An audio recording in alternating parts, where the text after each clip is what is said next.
Hello, everyone. It is Saturday night at 10 o'clock, and this is Starfleet Tactical. And I do not have Pat with me this week. I am Chris Weave. I do not have Pat with me this week, but I have Lissa in the production chair as always. Hey, And Lissa and I were talking before we started here. And uh, Lissa, how's your keyboard doing? my keyboard had butterscotch schnapps spilled on it last night while Well, I was. how did that happen? What happened was, so my friend Rob and I were going to be playing Tiny Tina's Wonderland yesterday on like a long stream, and we both got drunk as skunks. And yeah, I maybe fell asleep while on stream. Okay, so that first of all, that is really funny, and that I'm sure that you're not the first person to fall asleep while drunk on a stream, but I'm it not is by any means, but also yeah. at the same time, apparently, they were trying to use my sound alerts to wake me up, but I had apparently taken off my headphones. And so they're trying to wake me up. They're like, Lissa! Okay, so for the record, that is the bar that I have to clear. So okay, so I do have a presentation that I'm going to do tonight, but before we get to that, I thought I would.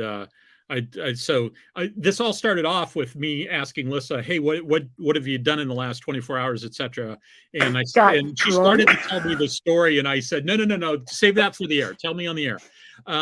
So I actually went to the Voice of America Museum today, which is in Cincinnati, which is about 40 minutes from my house. It's in North Cincinnati.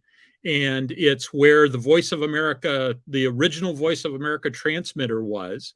It's like it was 630 some acres, and they had these big transmitters and huge power conduits and literally vacuum tubes bigger than my head.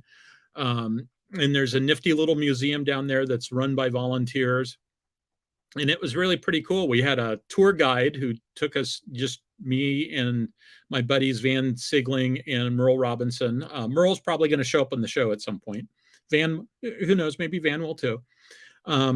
But we went down and saw the museum, and if anybody's in Cincinnati, if you ever go to Cincinnati, it's very much worth going to. So, but I was trying to think of what else nifty was there. They have a very nifty control room, and it's all glass, and it's the cutting edge of 1980s technology because that's the last time they refreshed it.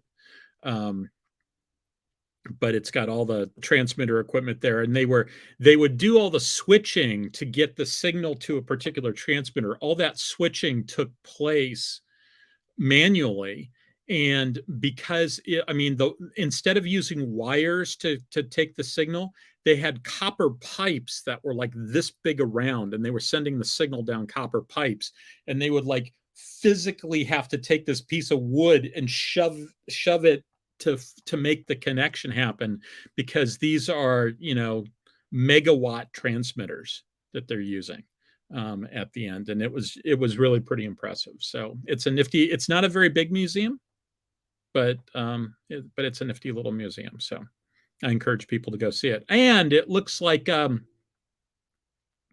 Merle Robinson is actually posting. So hey, Merle, you said you were perhaps going to listen tonight, so I guess he has.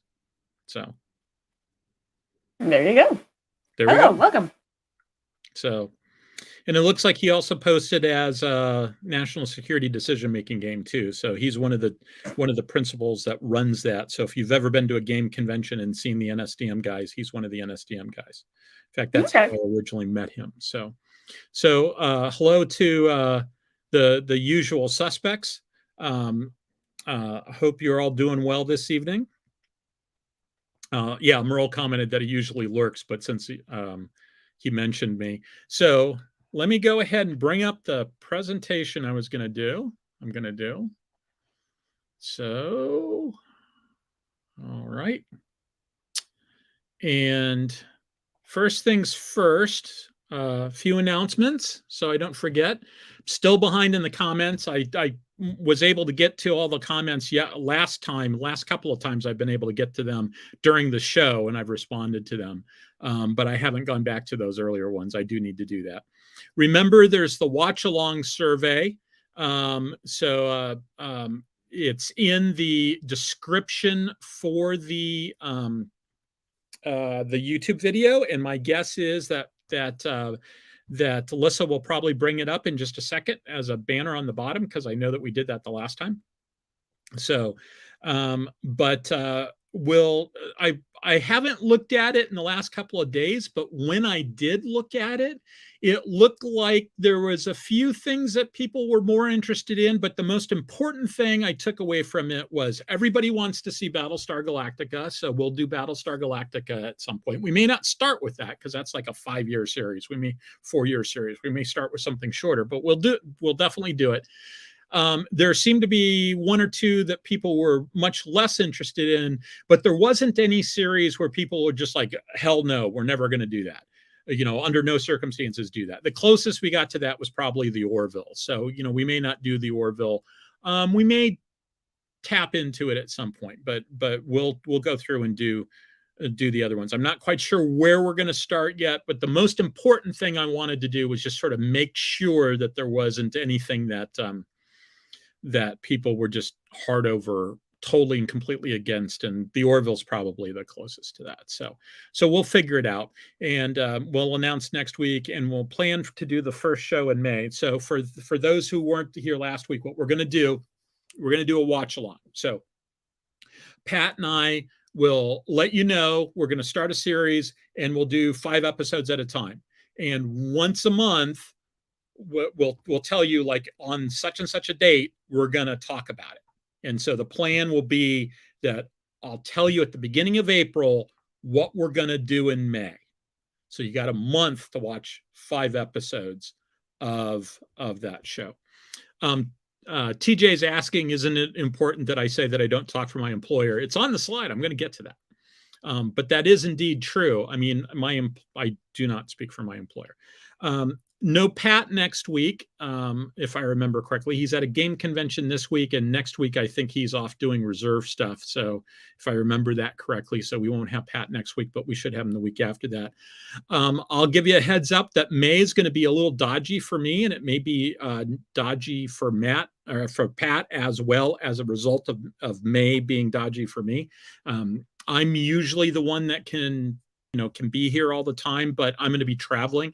I think I figured out that in May, I'm just constantly coming and going, and there's a lot of Saturdays when I'm not going to be around. So the good news in all of this is that I actually live in an apartment complex that has security and stuff like that, so I don't have to worry about somebody coming and stealing my stuff while I'm gone, that would be bad if somebody did that. So, but we'll figure out exactly when I'm going to be here. So the usual caveats. First of all, under no circumstances whatsoever do I speak for my employer. My employer does not speak for me either, for the record. Neither past or present employers, and I doubt that will change with any future employers. I'll leave most of the rest of this stuff that I won't necessarily say, other than nothing I say should make you not enjoy something that you already enjoy. And yeah, it's a TV show, but I'm using it as a vehicle for discussions. I know that this is really about the writers, and this is actually going to be a bigger deal in this episode than a lot, in that I'm looking at some things from the perspective of like, does this make sense in the real world? I know that it's really all about the writers, right? And I know that all of you know that it's all about the writers. But if you just wanted to see something that was about it as a TV show, you wouldn't be here, right? You wouldn't come and listen to Pat and I talk about how we apply our professional expertise into thinking about this. So I'm starting from the precept that I'm going to treat it like I'm analyzing the real world. As I sometimes say, I'm a naval analyst. In my spare time, I analyze navies that don't actually exist. So Stephen Ross asks, Actually, let me throw that up on the screen. No, I'm not. And if I was, then I might be speaking for my employer, and just can't have that. So, okay. So today I'm going to talk about Starfleet and technology a little bit, specifically some questions, what I would like to know about Starfleet and its relationship with technology. Now, when I first came up with this idea, I was specifically thinking in terms of just questions about Starfleet, things that I'd like to know that sort of seem implied by it all. But I later narrowed it down to specifically technology. We see a lot of interesting things there. We see spacecraft. We've talked a lot about spacecraft design and the technology behind it and how the weapons work and how the shields work and all that other stuff.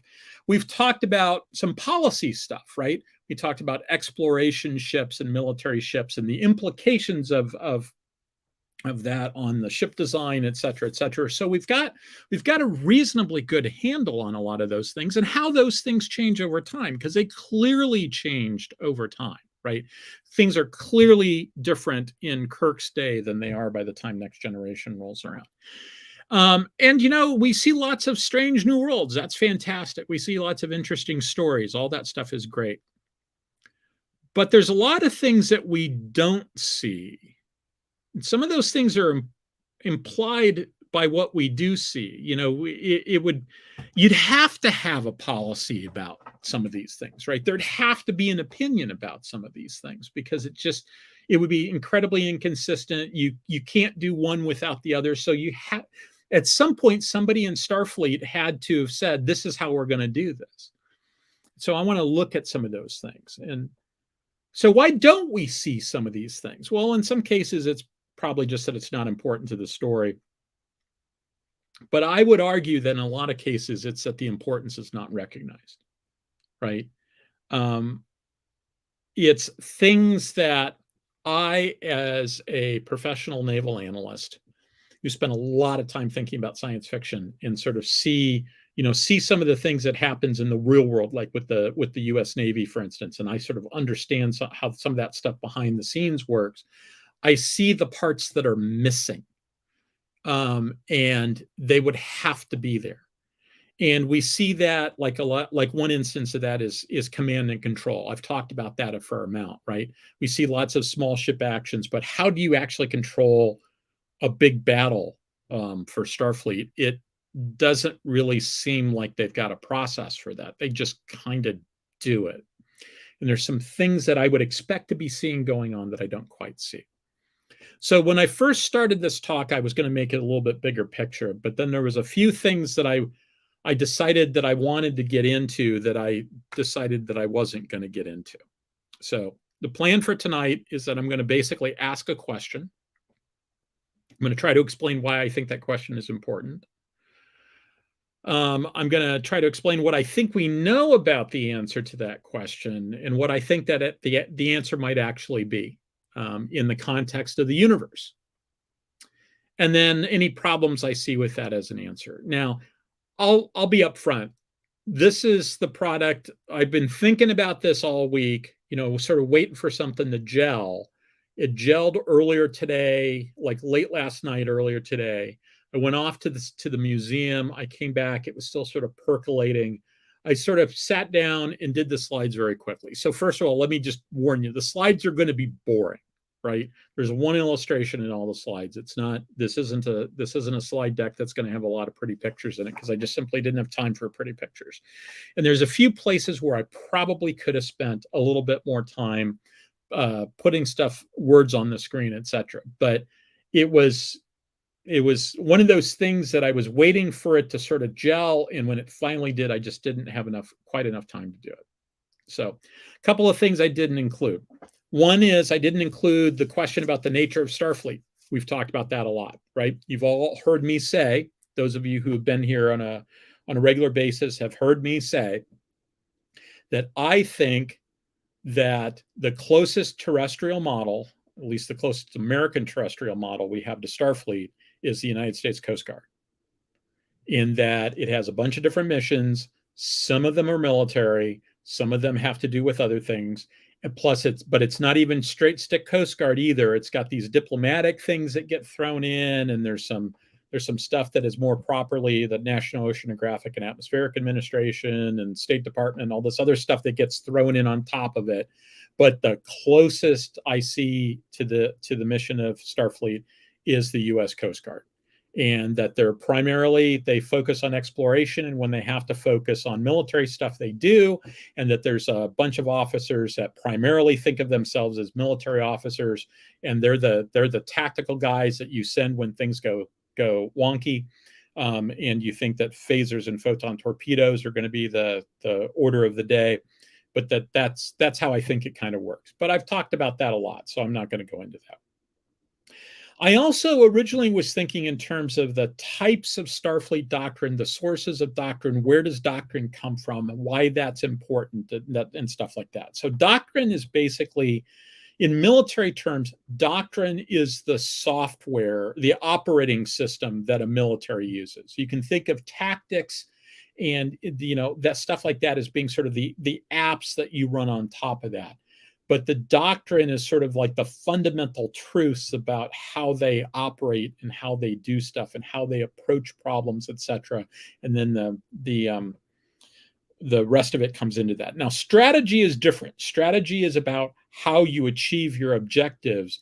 Doctrine is more things along the lines of they're not unrelated, but doctrine is more things like, we don't shoot first, right? Starfleet doesn't shoot first. We're always willing to take the hit first. Here's how we're going to approach a problem. We're going to go out and patrol. We're going to do this. We're going to do the other thing. And I decided not to include doctrine in this. Not that I don't think that doctrine's unimportant. I think doctrine is actually fantastically important. But I think that the thing about doctrine is that I think there's actually a lot of clues there. And I decided that I wasn't comfortable just sort of tossing out the questions about doctrine without spending a little bit of time doing a little research on it. And realistically, what that's probably going to mean is rewatching Next Gen and Deep Space Nine. As a practical matter, that's probably what that's going to mean. But hey, I don't know if you've heard, but we're running this survey where you can sign up and tell me what you want to watch, because we're going to do a watch along. So I imagine that we're probably going to do both of those at some point. Okay, so next. All right. Few caveats. You've seen a version of this slide before, but just so that we just all get synced up. Star Trek, I've made the argument before, that is not really one canon. It's really a set of canons. There's are we talking about the TV shows and which ones, the movies, the tech manuals? Some of those were like the Star Trek Next Gen tech manual written by people on the series, an official product. Does it count? Well, it's not a fan produced thing, but maybe it does, maybe it doesn't. Was it later retconned? Was it something that changed over time? Did the writers just ignore it? What do you include, and at what point does that answer change? The way I always approach it is I start with the original series, I add some TNG to it, and I filter it through Rick Sternbach, Mike Okuda, Pat Doyle, and Andy Presby. And I end up coming up with something that probably doesn't agree with any of those people as sort of my head canon. In terms of how I filter things. And really what this is about like, if you can't make all the pieces fit together, where do you apply the epoxy? Where do you apply the filler to make it all fit together? Because the pieces don't fit together perfectly. And so where do you file stuff off to make the pieces fit together? And that's my methodology and all that. A lot of this is something I haven't had time to research in full. I'm only going to, for the purposes of this talk, I'm only going to look at the Federation. I'm not looking at the Klingons. I'm not looking at anybody else. I'm just asking questions about the Federation, although many of these questions apply to everybody else as well. In fact, they probably all do in some way, shape, or form. There's a lot of overlap between the questions I'm going to ask. I mean, there's going to be places where you're going to say, didn't you just talk about this? And the answer is, yeah, kind of, I did.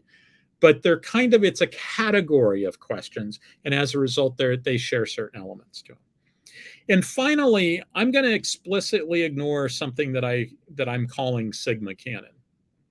So what is Sigma Canon, you might be asking yourself? Well, Sigma is a Greek letter of the alphabet. You know what Alpha Canon is, and you know what Beta Canon is, and you know what Gamma Canon is. But Sigma Canon, Sigma is, effectively the Greek letter S. And there's a bunch of English words that start with S. Substandard, sucks, shitty, words like that. So there's a bunch of stuff that I'm not going to include in sort of thinking about this, with one little exception. I'm not going to include what I call the Sigma Canon. And the Sigma Canon, so, I'd like to include the Orville, because I think the Orville is actually the best Star Trek that's on TV right now. I'm not going to include it, not that it's Sigma Canon, it's just, technically not Star Trek. But there's some other things in sort of the same general time period that I'm basically ending my canon thinking about this with Enterprise. I'm not really going beyond Enterprise. So, okay, so next slide. So whoever is spamming, please don't keep repeating the same thing over and over. I get the point and I agree with you.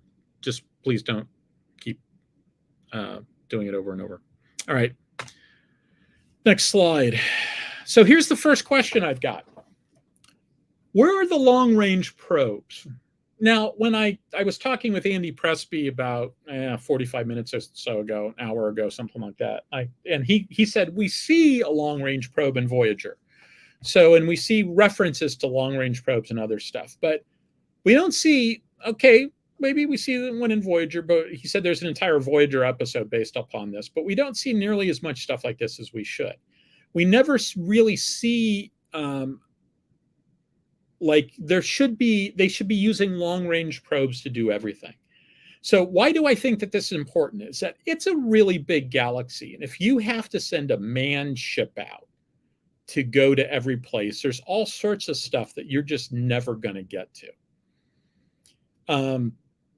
These sorts of probes are an important force multiplier for your exploration effort, right? You need to have this sort of capability.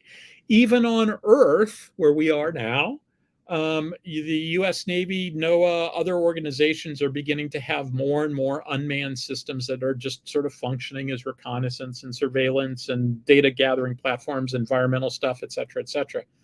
And so when you add all that stuff up, it makes sense that would happen given how absolutely phenomenal Starfleet computer technology is. There's no reason to think that you couldn't just take all this stuff and that Starfleet couldn't build a ship that was just basically a sensor package and it would go out, 1,000 light years and radio back home. There's no reason to think that it couldn't do something like that. So why don't we see it? I think we know that Starfleet has the technical capability to do this, but we don't really see that being done much in the show. So what I think the answer is, so first of all, do we know that they don't do this? Well, Andy points out that we know that they do this. The real question is not, do they do it or not? The question is, why don't we have indications that they do it more often? One possible answer to this is that maybe they're just sort of shy about the idea of, we're going to take a bunch of antimatter and put it on this unmanned, uncrewed thing, and we're just going to send it out there, right? Maybe they're shy about their first contact situation taking place in an unmanned, uncrewed vehicle. Maybe they feel that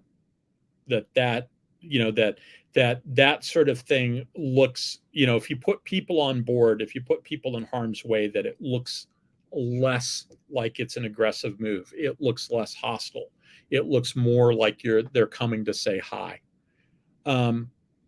It may also be that there's some maintenance issues there we don't understand. I mean, we know that the system does all this automatic maintenance stuff. And, I never got the impression that they were tearing stuff down every 100 hours to do maintenance on it. You sort of get the impression that most of that stuff is sort of software controlled. It tells you when you need to do stuff. And if you wanted to computerize it a lot more, you could. But, it is a fact that on Earth, we don't have a whole lot of stuff that's designed to just operate for, weeks or months at a time. We do satellites that are designed to do that. But aircraft have a regular maintenance cycle. Ships have a regular maintenance cycle. We're starting to talk about stuff with unmanned vessels, but, we minimally manned the literal combat ships, and we ran into all sorts of problems with them not being able to do their maintenance. I have a hard time seeing why the solution is, okay, they're having a hard time doing maintenance with a minimal crew, so let's pull all the crew off. The ships they're talking about as unmanned ships are a lot simpler than LCS is, but I can maybe see an argument where it's like, maybe we don't need, maybe the captain isn't important, but maybe the chief engineer is, and we need to have the chief engineer. Let's see. We're hearing about people are talking about some stuff in the comments. So Rob Davidoff is talking about unmanned sensor. Stephen Ross points out Tin Man was found by an unmanned probe. So yeah, there's a few instances where we see stuff, and that's actually, I probably need to just go back and rewatch all that stuff. This is I'll be upfront. This is one that I may actually conclude that we see enough evidence to indicate that there's unmanned probes all over the place. But we just don't see them being, they're just not story worthy. So they don't show up. But I just have this feeling that we should be seeing them more often. So for the next one, though, where are the unmanned vehicles? And I'm not talking about probes in this case. I'm not talking about unmanned exploration ships. I'm talking about, okay, Starfleet is going to war. Starfleet computers are incredibly good. Why don't we have things why don't we see unmanned warships that go along with Federation task groups when they're like fighting the Dominion War? Why don't we see stuff like that? Do we really think that the humans or the crew on board is absolutely positively necessary, and that you can't do it by giving orders to the ship's computer from off board, right? Could Cisco be, on Defiant be saying, send this ship in to do this, send this ship in to do that? I don't see any reason why not. I mean, Starfleet computer technology is phenomenal, and we're going to talk a little bit more about that. And this would be an important force multiplier, just being able to have more ships available. Starfleet clearly has the technical capability to do this. We almost have the technical capability to do something like this. I mean, we're creating a demo DARPA's got the Sea Hunter program, and we're creating demo projects to go do that. TJ points out that Starfleet has a distinct pro-organic bias, and I think that's incredibly true. Andy Presby, when I was talking with him about this, his comment was Starfleet doesn't like to give their computers a body. That seems to be the case, that Starfleet just doesn't like the idea of their computers having a body. Now, the counter to that is like, what is a Federation starship other than the body for the ship's computer? But, it's got people there that can turn stuff off, etc. They don't seem to have this capability at all, right? We see no real hint that they have it.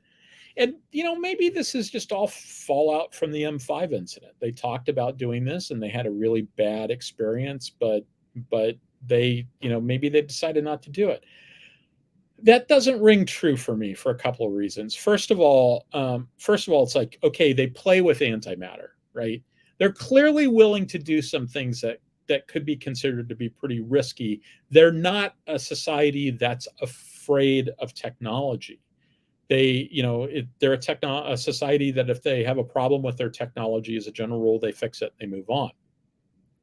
Also, there was that episode where they were trying to determine whether Lieutenant Commander Data was a sentient being or not, right? I hereby rule that Data is a toaster, that episode. But nobody ever in that show seemed to be afraid of Data, right? There was never any indication that Starfleet had a beef with Data or the idea of Data on the basis that Data might run amok. And, Data was a pretty powerful being. Every now and then you'd see hints of exactly how strong Data was and exactly how fast he was and all those other capabilities that he had. He was clearly very, very sharp, but you never saw any indication that anybody had a problem with him because he was an AI and because he might go wonky, right? So why did they have a problem with unmanned vehicles? This really seems like a no-brainer to me, and I don't understand why they don't do it. Okay. So this is a good comment, that humans react differently than computers. But in this particular case, I'm not talking about there not being humans nearby. I'm really sort of talking about,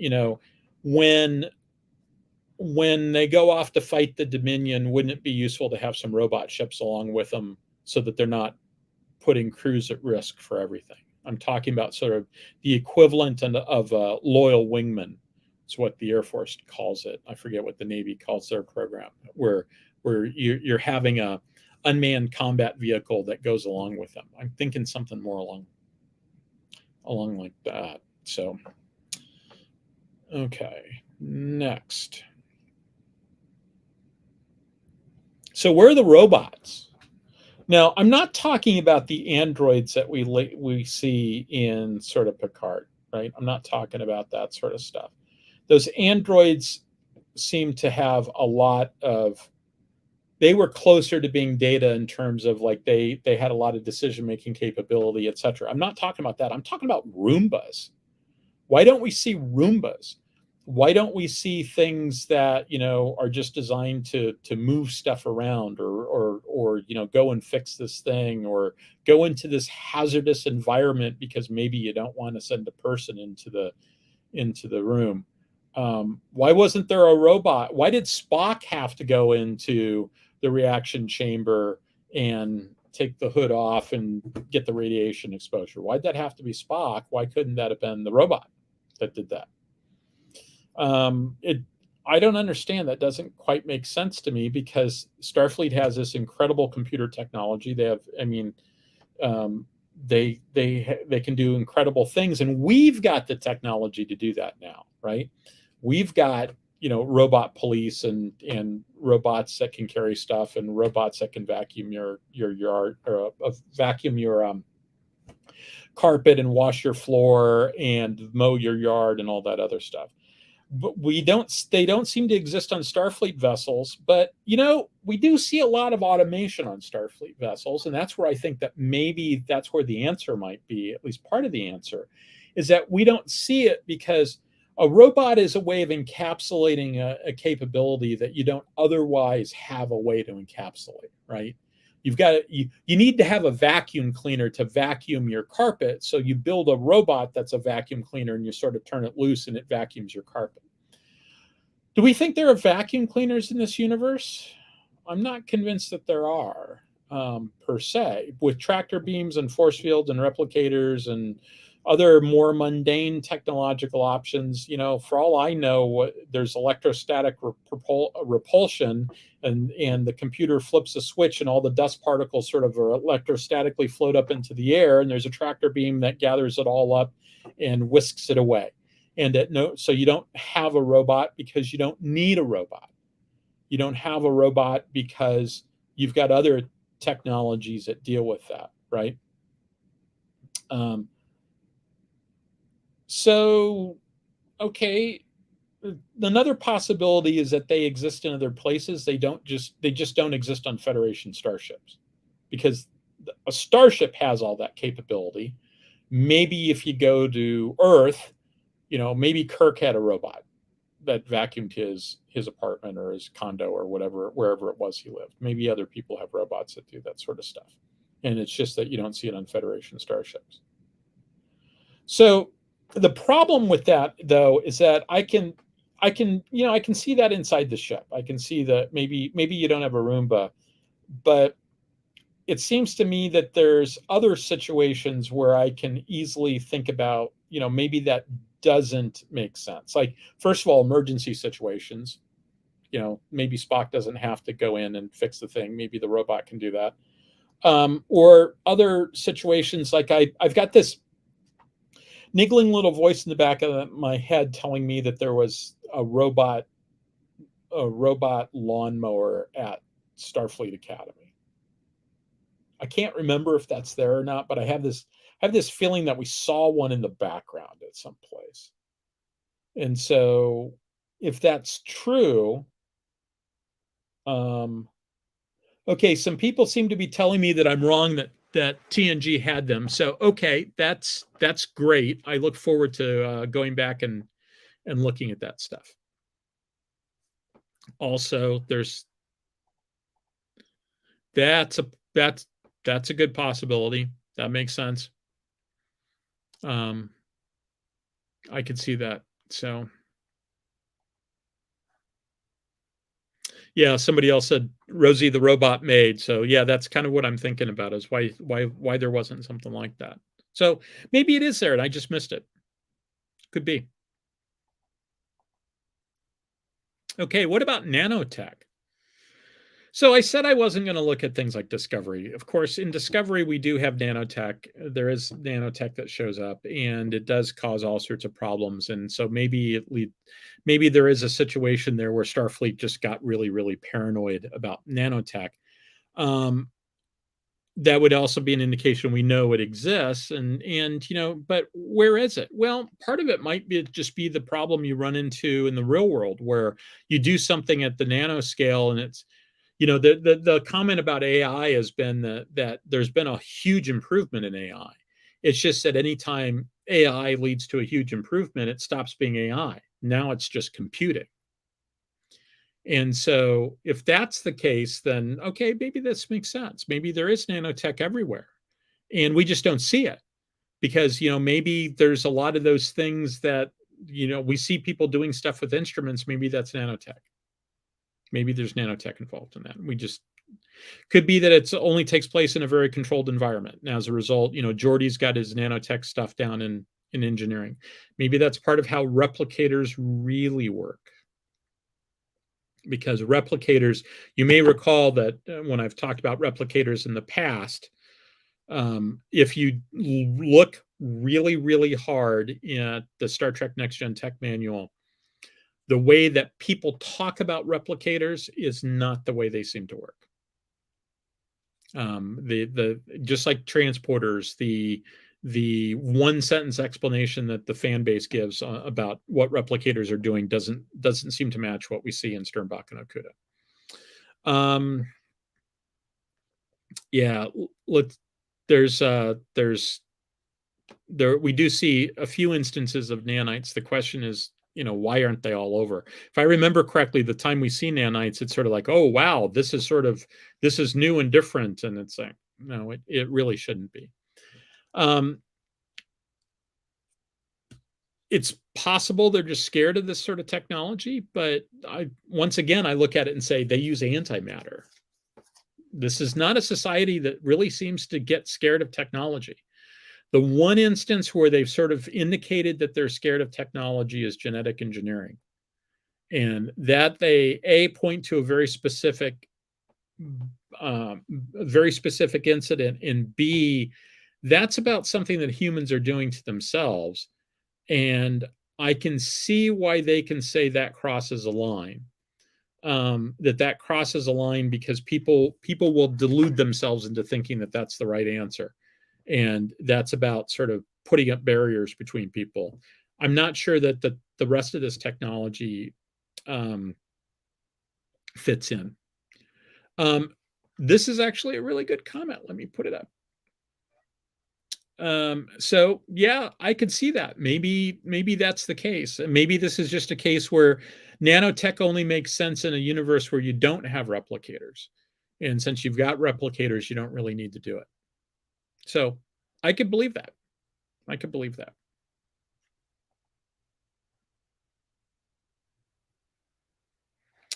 Oh, I had totally forgotten about that. Okay. Maybe they are scared of that. And I'd forgot that there was such a thing as medical nanites. So, okay, well, I'm glad I'm asking these questions because apparently the rest of you know the answers to them, and I thank you for that.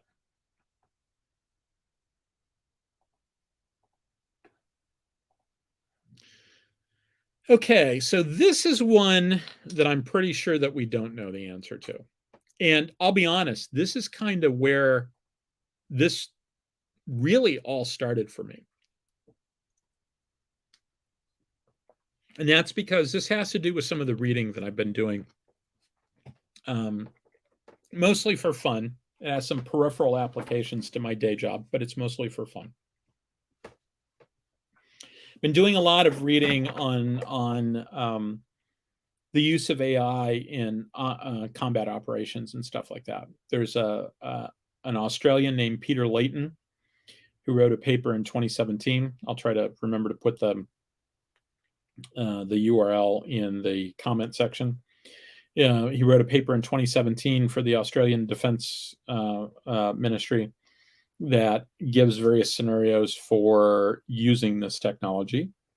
Brian Clark and some others from CSBA wrote a paper in 2020 that I've read the executive summary. I haven't gotten into the weeds on it yet. It's got the phrase Mosaic Warfare in the opening of it, in the title of it. And what they mean by that is they're talking about sort of a form of warfare that's one step beyond network-centric warfare. Network-centric warfare really sort of required a heavy comm use. It was an idea that the Navy had starting 2002-ish, something like that. And the idea behind this is all going on when I'm still working at CNA, maybe even a little earlier than that. And it was all, in fact, I think it was in like 98 when the original article came out. It was all based upon the idea that you'd have lots of robust communications capability, whereas the argument that's being made here is that you're not going to have that robust capability. And so what you really need to do is make sure that you've got the ability to have AI decision-making, AI decision aids available at sort of all levels of the chain of command, so that when your junior officer finds out that he's on his own because he can't get through to his boss, can't get through to higher headquarters, he's got the same tactical decision aids that everybody else does, that his boss does, because he doesn't have the staff to go along with it. This got me thinking about doctrine and how you can embed the doctrine in your tactical decision aids. You want to be careful about that because you obviously don't want to create a situation where you become predictable because of that. But the thought is you actually become less predictable because the computer can be more sophisticated than the human's going to be when the human doesn't have a staff, and the human's going to get more predictable in that case because the human just sort of doesn't have as many options, and you want to give the human options. Layton in his paper spends a lot of time talking about things like the observe, orient, decide, act, the OODA loop, that is inherently sort of a after the fact sort of thing, whereas AI would give you more of a predictive capability in that the AI can both figure out what's going on and give you suggestions on how to counter it. It can be part of your sensor solution while at the same time trying to foil the other guy's sensor picture by helping you to obfuscate those sorts of things. So basically AI would be involved in all steps of this, and humans, instead of being humans in the loop, sort of doing the making all those decisions, sort of putting the picture together, et cetera, and doing it all themselves, that the AIs would be doing a chunk of this, and humans would be on the loop, right? That the humans would be saying, yeah, that's a good idea, do that one. I've always wondered what Worf does for a living, other than be grumpy, right? What's his displays telling him? What sort of decisions is he making back there? He's passing information on to Picard. Picard's, telling him to fire stuff, etc. But is he creating fire plans? Right? Is he targeting priorities from a set of presets? It's like do plan alpha, or is plan alpha dynamically created by the tactical routines running on the ship's computer? Is the ship's AI dynamically watching the situation, creating a set of fire plans and passing them up to it? Now, this is actually very reminiscent of an argument that Andy Presby and I had about David Weber's Honorverse. I think that's how the Honorverse works. I think the tactical officer is getting a bunch of stuff from CIC, and a bunch of it's being fed through the computer, where the computer is sort of optimizing fire plans, and the humans are basically just sort of saying, they're giving sort of broad parameters, right? I want to be forward leaning. I want to not be forward leaning. I want to be offensive. I want to be defensive, et cetera, giving broad parameters. And the computer, with the extra information that's being processed in through CIC, is dynamically creating those options. I think that may be what's going on with Worf. Now, Andy points out to me that if you go back to Encounter at Farpoint, they're getting information from off screen. This is before Worf was there. It was when Tasha Yar was there. But Picard is getting information from somebody off screen, like from CIC or something like that. And that information is being passed to him. There isn't a tactical officer on duty at that point, but it does beg the question of where is all that stuff coming from? We've talked about the fact that there's stuff labeled CIC, but what's going on there? Where is that stuff? Andy points out that there's, in the Sternbach blueprints, if I remember correctly, there's 4 little workrooms that have some, I forget exactly what they're called, but it seems to be there's 2 in the primary hull, 2 in the battle section. Seems to be the case that those might be the place where there's watch standards that are processing all that sort of information. Not clear to me that that's what's going on there, but that's possible.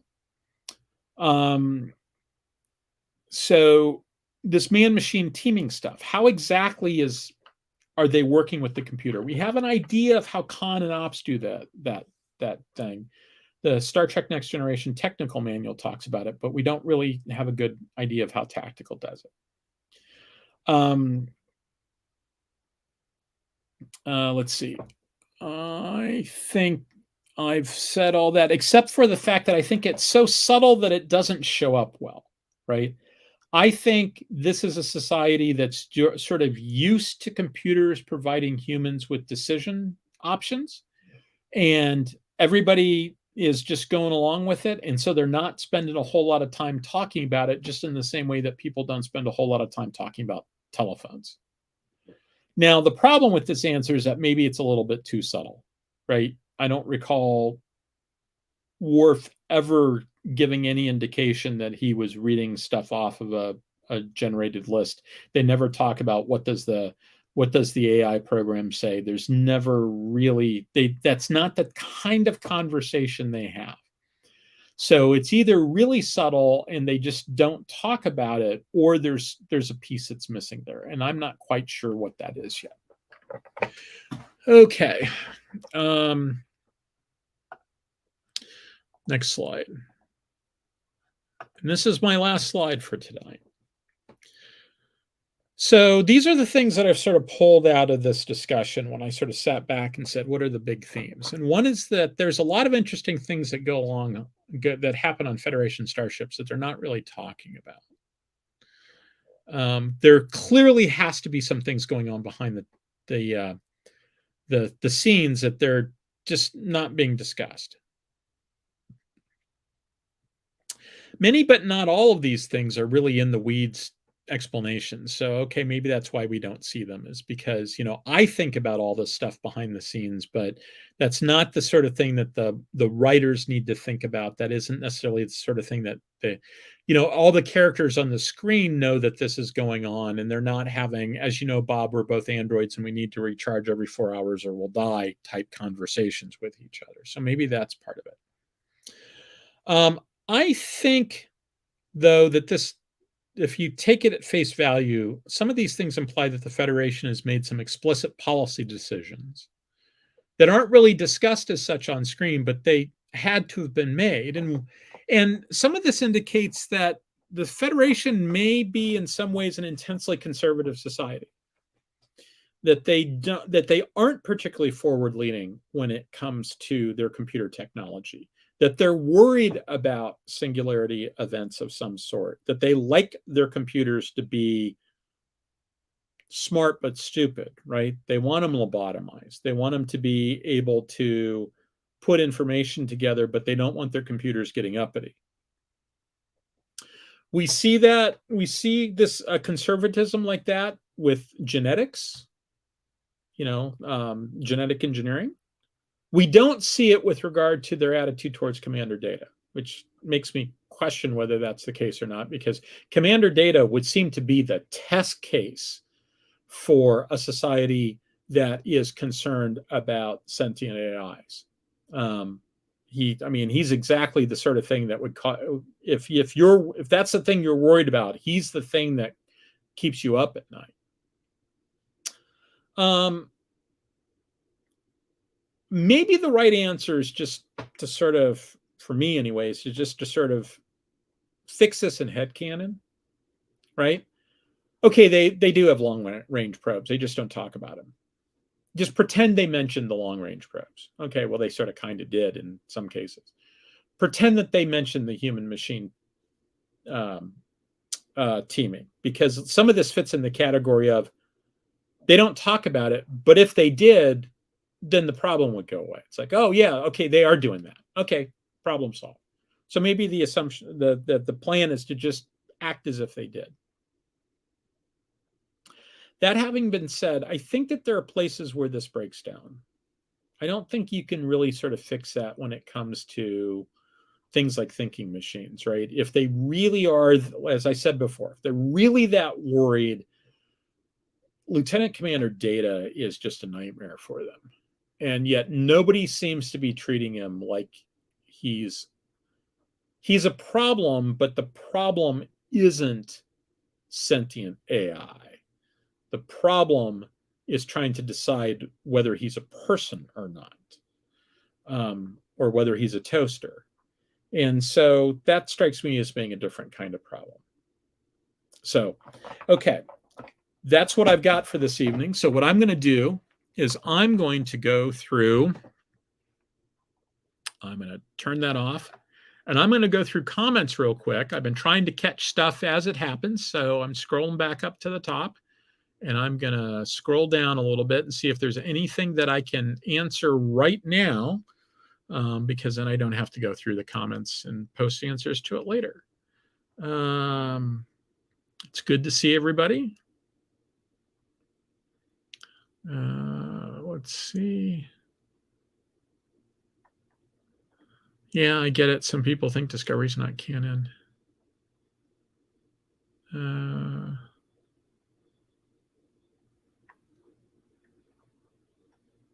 Yeah, Stephen Ross points out the battle between Klingons and Izar was observed by a probe. That strikes me as being a special case, though. That strikes me as being they're trying to send something across a border, specifically into Klingon space, as opposed to like we just want to send probes out to explore. But I'm beginning to think that maybe I'm misremembering on the probe a little bit. Somebody points out about AI Van Neumann probes being potentially too dangerous. I totally and completely agree with that. I'm thinking about something that's just it's more like an expert system, and it's a lot dumber than that. than a true AI.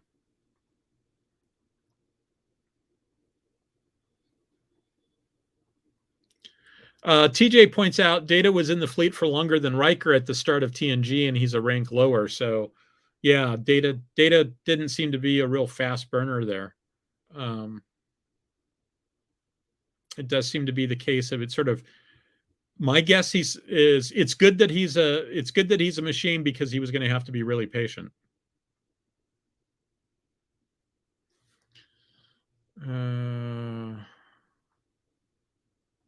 Okay.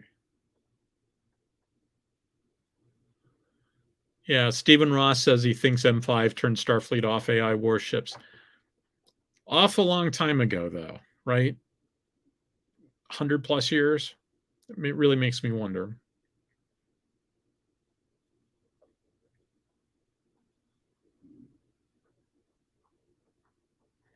Yeah, so there's a comment here. Hold on a second. So perhaps one way to think about that is the reason why they weren't afraid of Data is because they knew he was a one-off.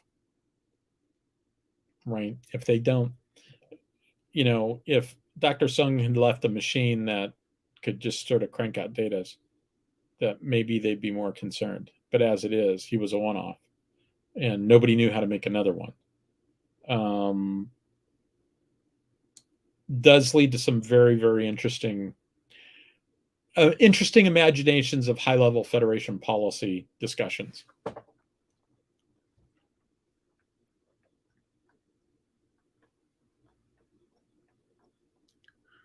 Okay, I need to look up exocomps. I clearly need to look up exocomp. Okay.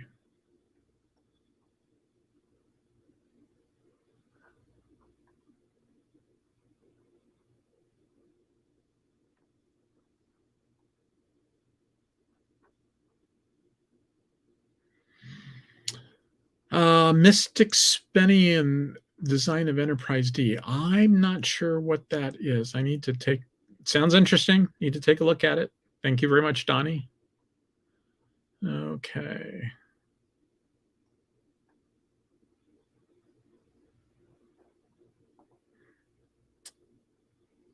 Yeah, I like that idea. So Satish and Ops, they're the tactical geniuses behind all this. I like that.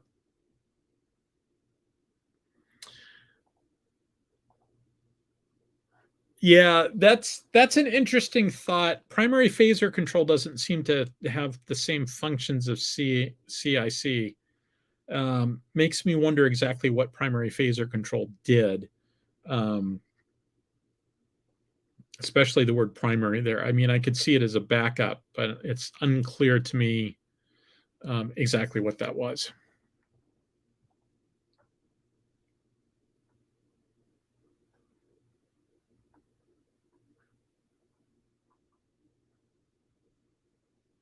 Okay, and that brings us to the end.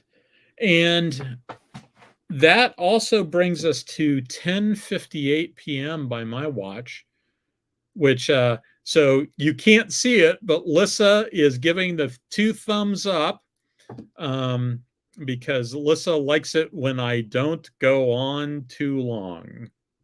So I like it when I don't go on too long too, because to be honest, I'm actually kind of tired and it's time for me to go to sleep. So that's it for this evening. Thank you very much, everybody. As always, I appreciate that I have the opportunity to come here each week and do this, because this is a lot of fun. And thank you very much for coming and visiting. I really appreciate the fact that you're all willing to do that. So with that in mind, everybody, see you next week.